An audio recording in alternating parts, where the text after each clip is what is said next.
This is the Rebel Scum Podcast.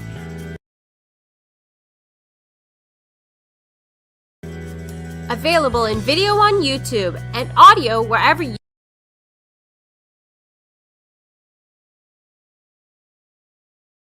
listen to your podcasts.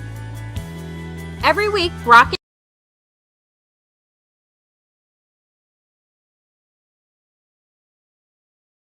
and James talk the latest rumors, news, and theories from a galaxy far, far away. Support us on Patreon for exclusive offers and discussion. Patreon.com/RebelScumPodcast. Here are your hosts, Brock and James. You always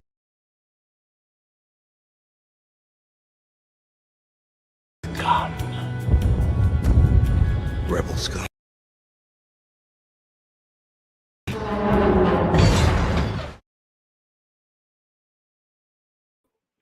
Rebel Scum indeed. Hey everyone, it's James. Hi, Stan.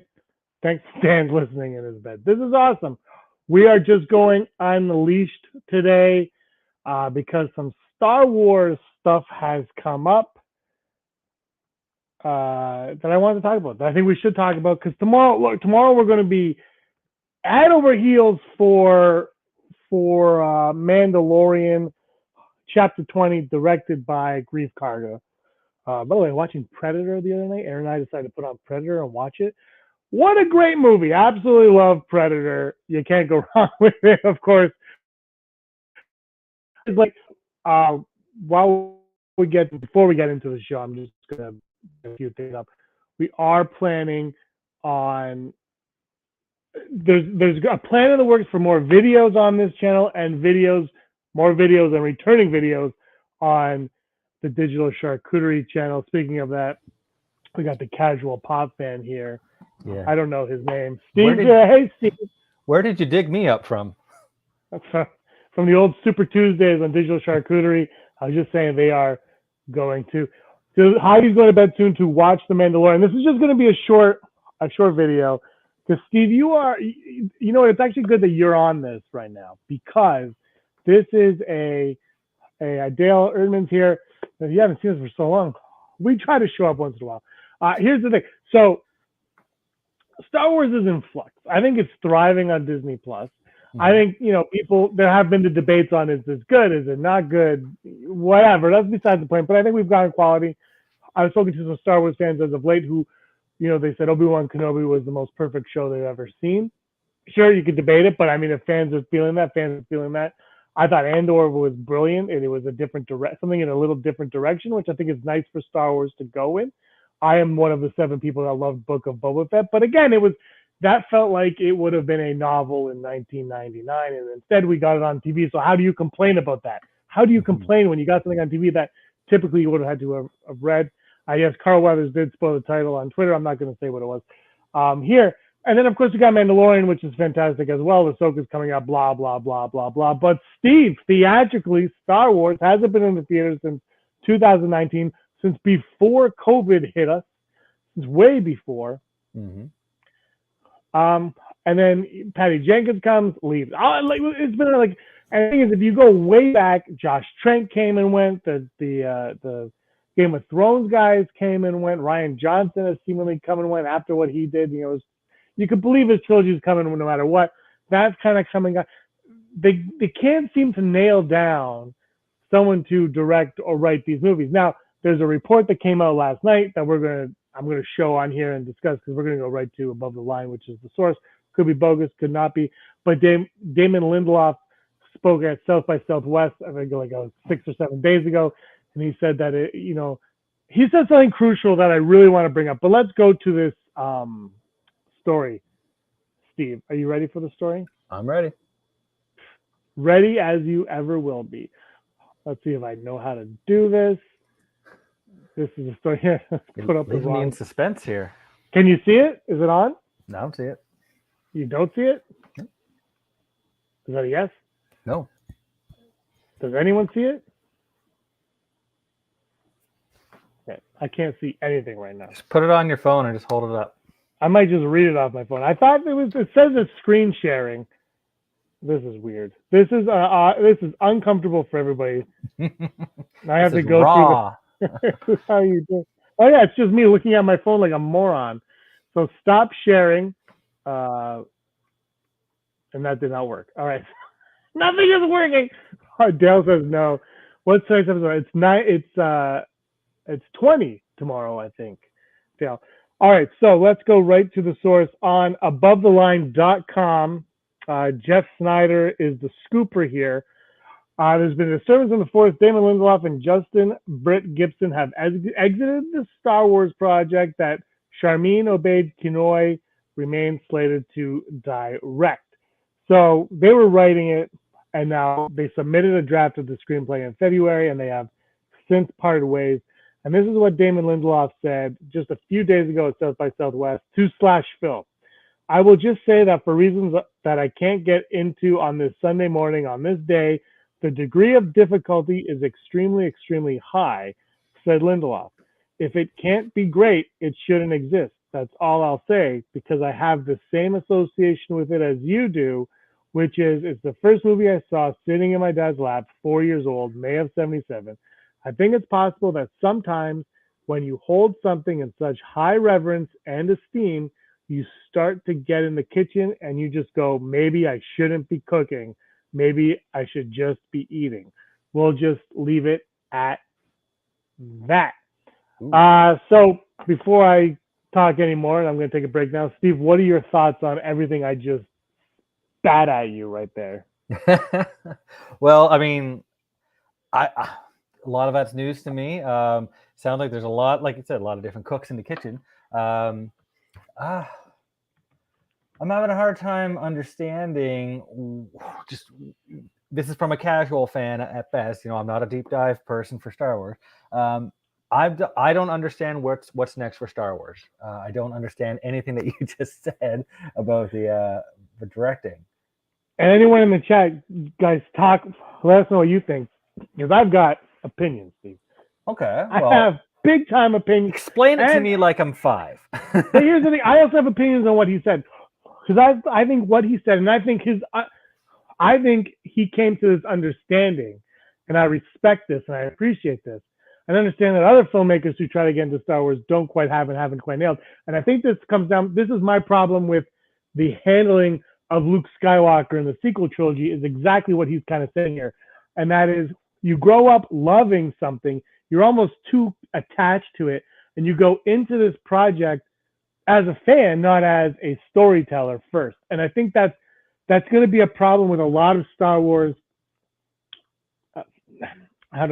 Not Star Wars projects coming up, but the possibility of these people that want to make Star Wars. That's what's going to be. And you look at the accolade, and again, Dale, help me here. I can't remember the showrunner's name on that show because I never can. Leslie Headland, I think, has always said, that she, and I didn't really like this, but now I'm kind of appreciating more, where she's like, I don't want to tell the story of Luke Skywalker. I would rather die, or something. Paraphrasing. Like, she has no interest in that. And I almost feel like those type of people who are very much separate from the obsession of Star Wars might be the filmmakers to create Star Wars, right? It's the people that have an understanding of it and appreciation for it, but can separate all of that from the story that needs to be told. And I think Favreau and Filoni have been doing a good job, because Filoni came from your son's favorite Avatar, The Last Airbender. That's where Filoni came from. And he loves Star Wars, but he was brought into it and he kind of learned. Mm-hmm. And so I think it's going to take those type of filmmakers, not someone who is just like, you know what, I love Star Wars, I want to make Star Wars, because they might be too close to the source, to the material. And a little too passionate. Too passionate, yeah. And then you get, and I always say this on here, but my problem with Luke Skywalker wasn't that he was miserable, and it wasn't this or that. It was that in The Force Awakens, he was a myth, right? He was bigger than life. Mm-hmm. And it's like, but when you watch the originals, you get to this point where you're like, I don't think Luke ever would have wanted that for himself. And I'm not sure how, and I'm sure I think novels have kind of dealt with it a little, but I'm not sure how you get to that point based on everything we've seen in the original trilogy. It's not like they were all like, and Luke's going to go fight Vader on the Death Star, That's never a thing. Like he never lets anyone know. He just kind of burns Vader alone off to the side. And then in the sequels, they made him be this bigger than life thing. Now, in between that time, the time period that Mandalorian and all that stuff is dealing with, maybe we're going to learn about that, which is fine. Mm-hmm. But my big thing was always like they kind of overvalued Luke. And even when you read the Michael Arndt stuff before J.J. Abrams came in, he's like, every time you put Luke Skywalker in a scene, he steals it. Why? Because the writers are overvaluing Luke Skywalker in those moments. That's how I feel. And I think what Lindelof is saying is kind of on those lines where he's so connected to it that he almost can't separate his fandom for it from what's right for the story. Okay. Well, is that better suited for the streaming versus for a 2025 film? Like to dive into this little pocket verses or pockets of fandoms that want to see what happened with Luke Skywalker and how he got to be that point, or like do we know what the film where they're going to be going with it? Well, it's all rumors. Everything is rumor and speculation. They might still announce it at Star Wars Celebration, but I think if Heidi's saying it's still on track, which is true. They have a new writer in already. These kind of things happen all the time.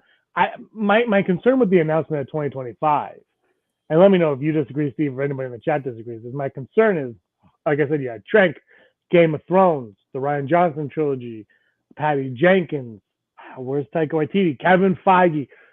So many names have come in and come out on Star Wars, and they basically announced they didn't announce this Lindelof film, but everyone kind of knew it was happening.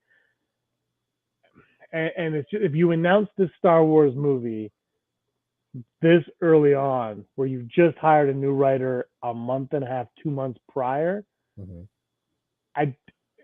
to say that movie's going to happen? And then if it doesn't, if something falls apart, and obviously everyone at Lucasfilm is going to do what they can to make this movie happen. But what if it doesn't? Then that's another film that went by the wayside.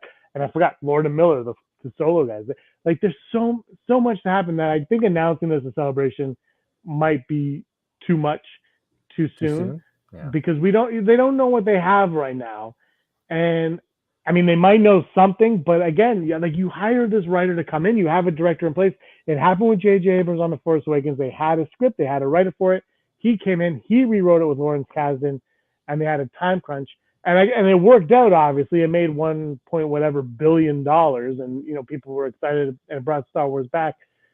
But I just don't know if you go down this rabbit hole of announcing a film until maybe you get a cast announcement. Yeah, that would be more suited for the fans, but yeah, that's a tricky that's a tricky position to put him in. Sorry, just reading the comment there from Dale. And Dale just said that that Lindelof handed in the script, he didn't like it, and they said, "Well, work with it." I don't know. The thing is, they never announced this movie. Mm-hmm. The Lindelof movie has never been officially announced. So fans can't complain that they keep announcing things.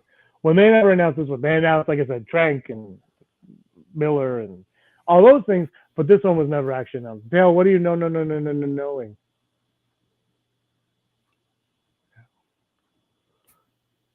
No. I'm not sure. It might be knowing me or Heidi. I'm not quite sure. Well, I don't know what's being known right now. But this is where I'm at with Star Wars. Is you have to. I just think they should take their time, and there's a rush to get the movie to 2025. Iger's in place now, so I'm not sure if it is Heidi. So I'm not sure if Iger's going to take a step back and be like, no, we have to take our time with this. But I do think if this was the episode 10 movie, I think that's the right move. I think you continue with 10. It doesn't have to be Rey-centric, Finn-centric, Poe-centric, but I think it's got to be 10. I think if you're going to bring us back to the movies, it's got to be the episodic stuff. You branch out, though. And again, what I thought they should have done with the sequels was branch out. Make them about Rey, Finn, and Poe. Go that direction. Have the characters that we know and love here, but go this way and leave them here and tell us more and let the story just keep expanding and growing. And I think they're doing something like that with the High Republic, although they go back in time all the time. And I think that's what you need to do. You just got to keep the story progressing. And the big thing for me, Steve, I don't know how you feel, is they have to figure out what the purpose of the movie is. What is the why? I mean, again, I correct me if I'm wrong here, but is the purpose to establish a new set of 3 films, or are we still just talking just one? So could it be a one-off like a Solo story, but in this time it's Rey and Finn and Poe go camping and something terrible goes wrong? Like, I hope that's what happens. Yeah. Does each movie have to be up against the evil empire? Could they not find someone else to fight, or some other form of drama? I saw someone say a little while ago that there was 15, 16 years between Jedi and Phantom Menace, 10 years between Sith and Force Awakens. And to your point, maybe they take time and figure out something other than an evil empire to come up on it. And I will be honest with you, and the 6 people watching right now, what I would do is I would just do Indiana Jones in space, but have someone trying to rebirth the Sith. Someone trying, and the whole thing is about trying to find a Sith holocron or something simple, and that's what it is. And you make it simple because then you can branch out and you can spread on and on and on and on. Because Star Wars, as much as people don't want to believe this anymore, it's about Jedi and Sith, dark and light, blah blah blah blah. That's what Star Wars ultimately is about. The other stuff is fun and fine. Like Andor is fantastic, Mandalorian is fantastic. But at the end of the day, these movies were about good versus evil, dark side versus light side, Jedi versus Sith. Just bring it back to that. Simplify. Make it simple. Steve, how A New Hope it's Mario Brothers. It's like the most simplistic plot. It's like, we've got to go save this princess. Oh no, the planet we've gone to is now in a million pieces. We have to save her from the space station. That's all it is. It's just about the hero saving the princess. It's so simple. Bring it back, simplify, and I think that's how you start it anew again. No, I agree with that. That's you need to, like I said, just go back, find us a simple beginning to tell a new story, and maybe you could strike gold and create a new character. I would love to see, you said good side, dark side. Where's the shades of gray? Show me a shades of gray. Show me the bounty hunters. You can make a movie about Rey chasing after a bounty hunter or something. Someone's coming after her, or maybe bounty hunters are coming after her. Some person's upset about her involvement in the takedown of the new. Just I'm spitballing here, but there are other avenues to go. I don't mind if they venture away from Sith versus Jedi. Find someone else. Find another bad guy. That's why I like Caravan of Courage. You're up against the snow monster. But I think though, strip it down. Just make something simple, and then from there you can build off of it and keep going. Because the good thing with Star Wars is you've got 11 movies in your back pocket that you can borrow from whenever you want. You could say, there's so many details in these. Andor was genius in the way that it was everyone's there's no Star Wars in it, and then all of a sudden they got to arrest Cassian Andor and they use a K2 droid. They have that droid come in, and even though because it's very Rogue One, but you have these things in your back pocket. You have Saw Gerrera in your back pocket, so you don't need to run out of the gate with that. But you could always go back and just take it we're kind of straying from Star Wars. Oh, here's a C-3PO type droid. Here's a astromech droid. Here's a Gungan, because we need Gungans back. There's little things you can do that just all of a sudden bring it in. You keep it simple, and then you expand from there.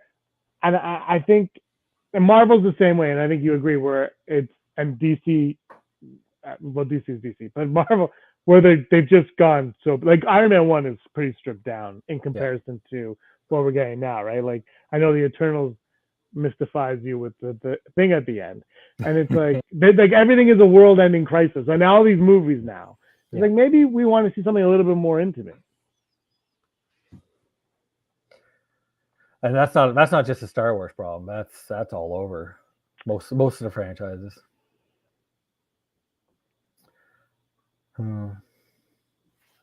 Just reading the chat.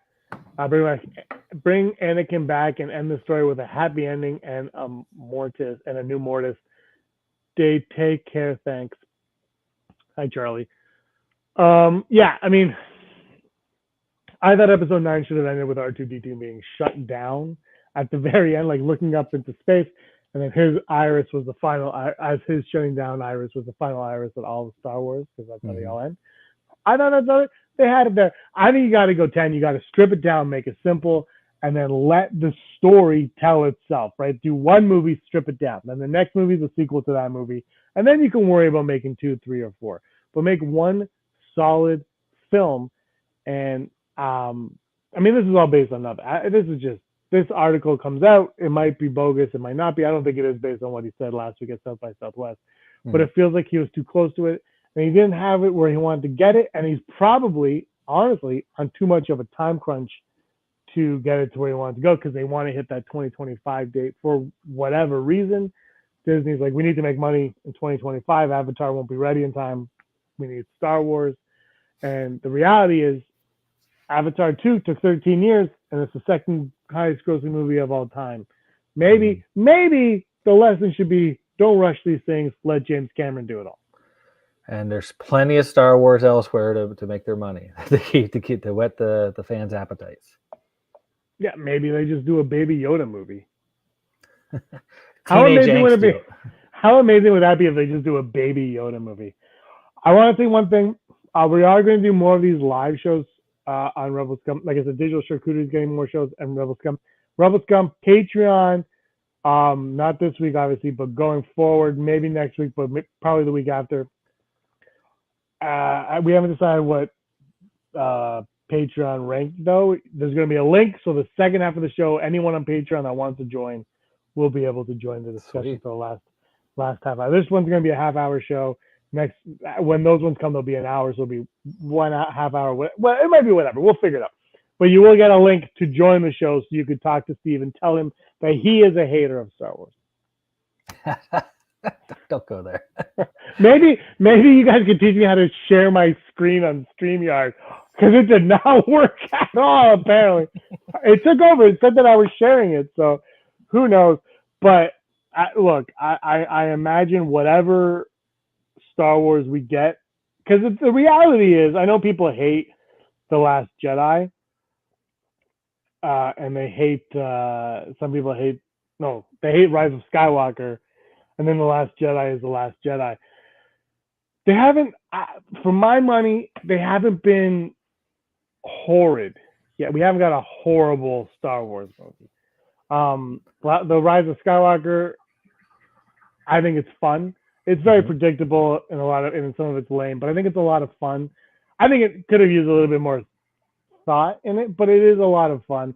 The Last Jedi might have too much thought in it. It's not as much fun, but it's a good, solid film. And The Force Awakens it was a really fun time in the movie theater. It was a great way to bring Star Wars back. And I just and then you have Solo and Rogue One and it, I don't know. What is everyone's favorite Star Wars film in the Disney era? Is it Rogue One? I know it's not your wife's. Well, I would say it's mine. Actually, no, that's a very good point. Because after watching Andor, I went back and watched Rogue One, and I really appreciated it more so a few years later. I appreciated it more after the fact. So, yeah, I would go for Rogue One personally. But that's the thing. My son, he didn't grow up watching the original Star Wars. Like, for him, the last three were the first ones he saw. So he would pick any one of those three. He loved them all. Like, he doesn't have these complaints that a lot of the fans, kind of nitpick about and have the debate between, The Last Jedi or Return of Skywalker. For him, it's all just Star Wars. It's all fun. See, I do think that the nitpicking of these, there was no real online. Oh, Desi. There was no online really when the prequels came out. I think the hatred was more for those. I think it was like people were like Jar Jar Binks. I think got it as much as Ryan Johnson got it. Like he got it bad. This is before Twitter and all that stuff. So I just think Star Wars will always be hated, but it's that generation, the generation of kids that are watching are the ones that are going to be telling 20 years from now. Yeah, and that then is like, 10 years from now, they're going to appreciate the Disney era because that's what they were raised on. And your son is going to hate the next movie. Exactly. It's going to hate it. It all happens for a reason. Disney does his best. Wrong account. That's where I am. I think that's why I don't. I mean, I have my opinions of the sequels, but I don't really live on them because they're not nostalgic yet. They haven't lived with me for time. Like Attack of the Clones, I always say Attack of the Clones was the most disappointed I ever been coming out of a Star Wars movie. Even though it was only like my second one watching for the first time at the time, because I didn't grow up old enough to go see the movies in theaters. But I came out of Attack of the Clones disappointed. The second time I saw it in the theater, I was less disappointed. And now, and I know everybody hates that movie, but now I love Attack of the Clones. When I think of Star Wars, my mind, for whatever reason, goes for the chase on Coruscant and the speeder cars with Obi-Wan and Anakin. I don't know why, but I've had 20 plus years now of that movie being in my life, and I don't ignore it. If I'm going to do it, when Erin and I were dating, she was like, I want to watch Star Wars, and I put on The Phantom Menace. And she was like, well, I want to watch Star Theater. I said, you are. And we watched all of them, and she loved the prequels. But I did that because Star Wars is Star Wars, and these movies, even I love doing the rankings on January 1st. I have a lot of fun with those. But Star Wars is Star Wars, and we shouldn't necessarily be picking them all apart. It should just be, hey, it's Star Wars. It's a good time. You might like some better than others. I'm not saying that. You might even hate one of them or two of them. That's fine, but it's all one continuous story, and it shouldn't really matter. And that's why when people complain about, oh, I have to watch the Book of Boba Fett to see what happened to Grogu, tough bananas. It's all the same universe. It's one giant thing. So, and I think it's even more one giant thing than Marvel is one giant thing, because Star Wars is just Star Wars isn't a film studio. Star Wars is a story. Mm-hmm. Yeah, Maul is the best. That's why your son's smart.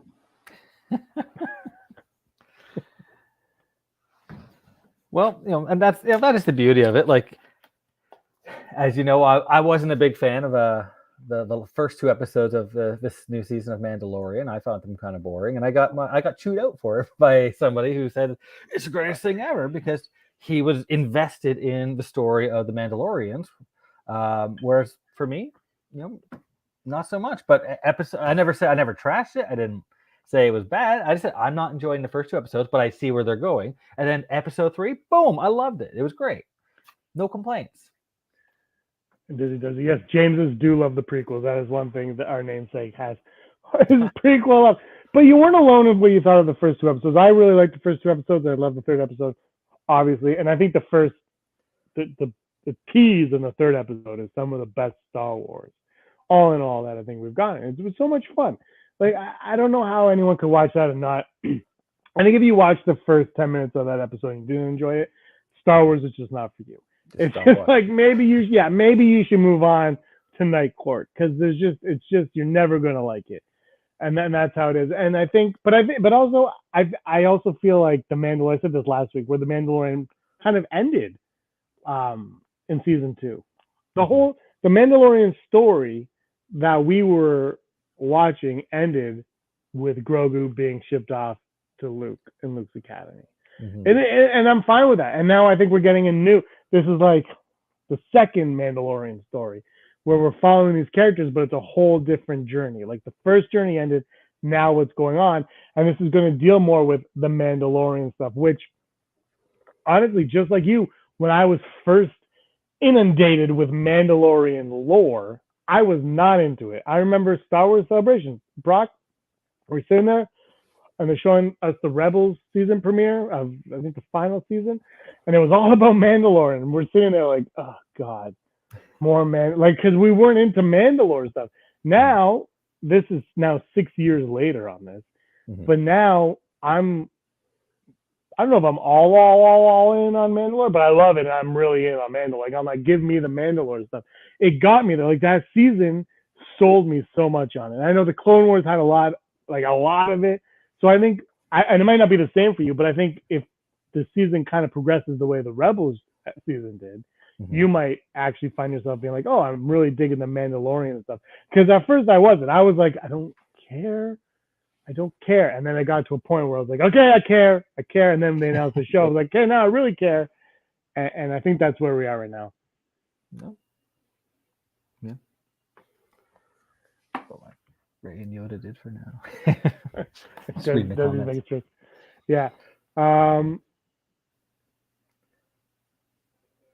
don't know, but just reading them all. Yeah. Anyway, that's where I am. That's how I feel about Mandalorian. I think I want to know what you think when the season's over, if you're more interested in the lore of Mandalore, because I think this season, like I said, is more than anything else. This is the sum of all of its parts. Book of Boba Fett, I think, was that way as well, and I think Andor was definitely that way for sure. Although Andor was so well crafted that it was a little bit different. But I think that these shows, especially Obi-Wan more than anything, you need the whole thing. You need the whole thing to appreciate what it is more than anything. You still don't have to like it. I'm not saying you're gonna. I just think this season more than the other seasons it's not. Each episode isn't its own storyline. It's the overall story, and I think that's because it's dealing so much with Mandalore. But now, obviously, last week we learned from Pershing and everything. We're learning more about the Empire or the New Republic as well. Yeah, the beginning of how that came to be, and actually that was my favorite part of the episode, was actually expanding into that lore, finding out what are the beginning stages of the new order, of the First Order. Sorry. Yeah, I saw people complain about that stuff, and that surprised me. It's like, well, it's probably the same people that complained about an episode of Mandalorian being smack dab in the middle of Book of Boba Fett. Yeah, and this is, what I think though, and I said this to someone last week. I said, what I think. I feel like this episode, they learned from that, and they're like, well, this is all about that, but let's appease them by bookending it with the Mandalorian stuff. So at least the Mandalorian was in the episode, because he's not. This was an hour-long episode, and he's not in 40 minutes of it. That's an entire episode without Mandalorian, essentially. But I will say the beginning and the end were phenomenal. And I don't know if Pershing and whatever her name is are coming back. What's her name? Kane. If they're ever coming back this season or not. I feel like they are, because they are characters from the show. Or maybe they're going to get a spinoff. Who knows? But I thought it was great, and I think what they're doing is they're just pushing forward, and they're giving you the little pieces of information that you need each and every week to understand where you're going. And in the end, we're going to look back and we're going to know, oh, there was a plan. They saw it through. Fantastic. Next. Yep. By the end of it, we're going to find out that Grogu was responsible for the First Order. Calling it. Oh, that would be so good. They got to find a way to tie those two storylines together somehow. It blew my mind that in season 2 though they kind of brought Snoke in with the cloning stuff, and then this season I was like, oh, we're going to see how they get Snoke, and then she's like, nah, we're going to wipe his mind with the mind. I was like, what is happening here? What's going on?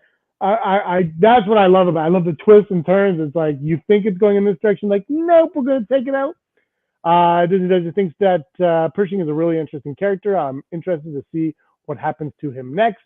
Her name is Elia Kane, a lying Kane. Ooh, Heidi. Look at that. And Dale says, yepers. So all little pieces of information here going on in Mandalorian. Absolutely love it. I hope I think we're going to get them back. But this episode of Mandalorian obviously reminded me of Andor a lot more, reminded me of a lot of people more. I love being on Coruscant. I love the prequel planets. Get me to bring in the prequel planets. I absolutely love them. I really want to see Jar Jar in some. I know he's on Naboo at this point. Blah blah blah. I want to see Jar Jar come back in some capacity. He doesn't have to talk. I said he doesn't even have to talk. I just want to see Jar Jar. I want to see a Gungan. They've been. So you want to find out what happened. I don't necessarily need to see what happened. Yeah, exactly. Darth Jar Jar. I still think, look, man, you want to blow everyone's minds with episode 9, 10, or 10, 11, 12? You make the first episode about finding a Sith holocron or artifact. The second, and then at the end of that movie, the person brings the Sith artifact into his leader, and it is evil Darth Jar Jar there trying to restore the Sith order.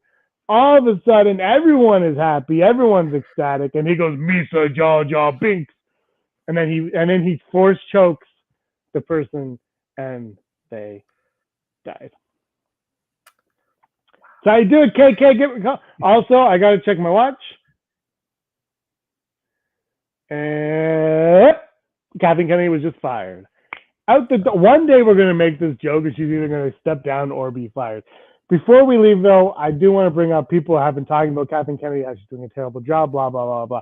I think the reality is we don't know if she's doing a good job or a horrible job, right? Like, I'm not in those rooms. I don't know. She has a track record that says that she's good at her job. I don't know. So far, like I said, the movies, I mean, people have been very vocal about their hatreds of the movies, but they were also very vocal about the hatred of George Lucas's prequel movies as well. And I think the Disney Plus stuff has all been great. Some of it might have lost its way a little bit, in my opinion, but that's just my opinion. The movie stuff they can't quite figure out, but that's because they ended the Skywalker. They ended the movie. They were like, well, this is the end of the Skywalker saga. It's like you put an ending on it. Now you want to make more of what? If the story's done, what are you continuing on? That was their mistake. And whether that was her or Iger or whatever, who knows? So that's why I just think we need to like just settle down on the Kathleen Kennedy hate, but also like the other end where people praise her a little bit too much. You don't know. She's doing a job. I don't go into your workplace and critique you. I used to, but most people I don't go into their workplace and critique their jobs that I don't know anything about. So I would just like maybe chill out on the Kathleen Kennedy hate or love affair. Like, it's just like she is what she is. Indiana Jones is coming out. Let's hope it's amazing because it's Indiana Jones. Mm-hmm. And Indiana Jones is amazing, and this will be the last one with Harrison Ford. So let's hope for the best. And that's the bottom line. Just hope for the best. That's fair. Now, when are we going to talk about Picard? I'm ready. All right, everyone. Thank you so much for watching.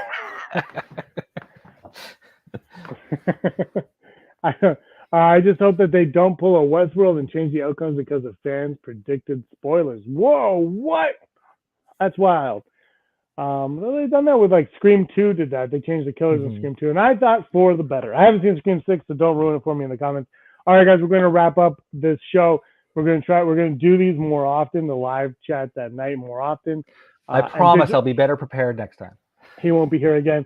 And we're going to do some on Digital Charcuterie. Super Tuesday is going to come back, and Casual Friday will be coming back as well. And then all Patreon will get a link to join us on one of the live shows. And then we're doing channel members as well, I think. And I think the $10, anyway, whatever. Some channel members can join, but Patreon, all of you can join as well. Because Scotty Hawks here. Scotty's going to join us on Super Tuesdays going forward as well. He agreed to it today, and that's all it's gonna go. Scotty's got some thoughts going on in his head about everything, and I know that he hates Kathleen Kennedy more than anybody else. And I'm gonna clip that and make it a short, and we're gonna. Scotty's got some good views, good points, so he's gonna join us on some too, whether he likes it or not. Anyway, that's it. We're gonna wrap it up. Steve's got to go make a grilled cheese sandwich, and I'm gonna get some sleep. Thank you everybody for watching. Steve, where can everybody find you if you want them to find you? So I'm somewhere on Twitter, Casual Pop Fan. No, that's it. Guys, thanks so much for watching. Give us a like and a subscribe. Tell your friends, and until next time, may the force of others be with you. There it is. Thanks for watching. Don't forget to give us a thumbs up on our video.